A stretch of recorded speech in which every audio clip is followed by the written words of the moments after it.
ప్రారంభోత్సవం. రాష్ట్ర ముఖ్యమంత్రిగా నారా చంద్రబాబు నాయుడు, మంత్రిగా పవన్ కళ్యాణ్ ప్రమాణ స్వీకారం చేసిన నేపథ్యంలో కావలిలో తెలుగుదేశం, జనసేన పార్టీల నాయకులు, కార్యకర్తలు సంబరాలు చేసుకున్నారు. గౌరవనీయులు కోనిదాల పవన్ కళ్యాణ్ గారు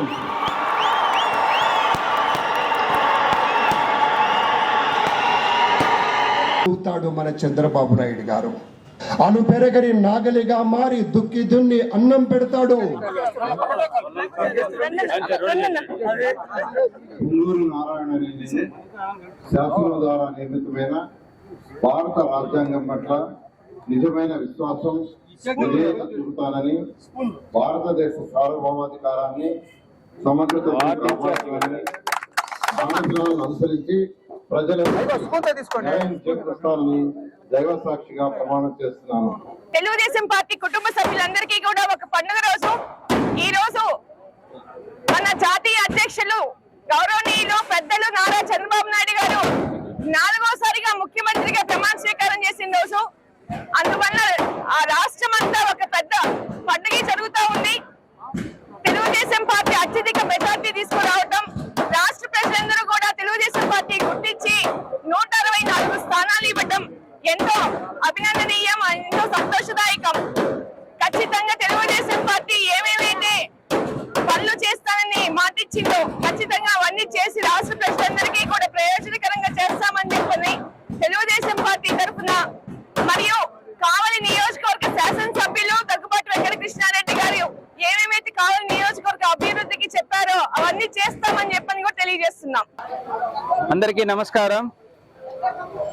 ఈరోజు తెలుగు జాతి గర్వించదగ్గ రోజు. శ్రీ నారా చంద్రబాబు నాయుడు గారు 4వసారి ముఖ్యమంత్రిగా మన రాష్ట్రానికి ప్రమాణ స్వీకారం చేయబోతున్న శుభదినం. ముఖ్యమంత్రి పదవి అనేది ఆయనకి ఒక బాధ్యత. వీటన్నిటికంటే ముందు తెలుగు రాష్ట్ర ప్రజలందరికీ తెలుగుదేశం పార్టీ నాయకులు, కార్యకర్తల అందరి తరపున మేమందరం పాదాభివందనం చేస్తున్నాం. కూటమి నాయకులందరూ కూడా ప్రమాణ స్వీకారం చేయడం మనం అందరం చూసాము. 1947లో భారతదేశానికి స్వతంత్రం వచ్చిందంటారు. అప్పుడు మేమందరం కూడా పుట్ల. కానీ నిజమైన స్వతంత్రం ఈరోజు ఆంధ్ర రాష్ట్రానికి ఈ రోజు వచ్చిందని చెప్పి కూడా సందర్భంగా నేను తెలియజేస్తా ఉన్నాను. ఒక్క అవకాశం అని చెప్పి జగన్మోహన్ రెడ్డికి అధికారం ఇస్తే ఈ రోజు ఆంధ్ర రాష్ట్రాన్ని ఏ విధంగా అతలాకుతలం చేశాడో మనం అందరం కూడా చూసాం.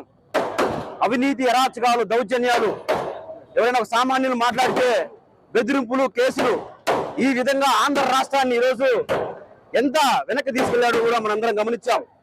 అలాగే ఆంధ్ర రాష్ట్ర ప్రజలు కూడా మనకి కావాల్సినటువంటి యువతకి ఉపాధి లేదు, ఆంధ్రప్రదేశ్ అభివృద్ధి లేదు, ఒక్క రాజధాని అమరావతి అని చెప్పి చంద్రబాబు నాయుడు గారు ఆ రోజు అమరావతిగా రాజధానిని అభివృద్ధి చేస్తుంటే ఈరోజు జగన్మోహన్ రెడ్డి గారు ముఖ్యమంత్రిగా వచ్చి 3 రాజధానులు అని చెప్పి ఆంధ్ర రాష్ట్రాన్ని ఏ ఒక్క రాజధాని కూడా అభివృద్ధి లేకుండా చేసినటువంటి పరిస్థితి.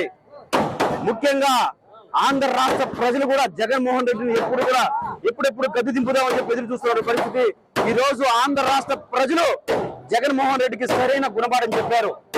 ఏ వ్యక్తి అయినా, ఎవరైనా ప్రజలు అధికారం ఇచ్చినప్పుడు ప్రజా పాలన చేయాలి, ప్రజలకు అనుగుణంగా ప్రజా సమస్యల మీద పరిపాలన చేయాలి. కానీ ప్రజల మీద కక్షపూరితటువంటి రాజకీయం చేస్తూ ఆంధ్ర ప్రజల్ని ఇబ్బంది పెట్టి ఏ విధంగా నరకం చూపించాడో జగన్మోహన్ రెడ్డి ఈ తీర్పు మనకు అర్థమైంది. ఈ రోజు మనకి 164 సీట్లు కూటమికి ఇచ్చారంటే జగన్మోహన్ రెడ్డి పరిపాలన మీద ప్రజలు ఎంత వ్యతిరేకత ఉన్నారో ఆంధ్ర రాష్ట్ర ప్రజలు యావత్ దేశమంతా కూడా చూసింది.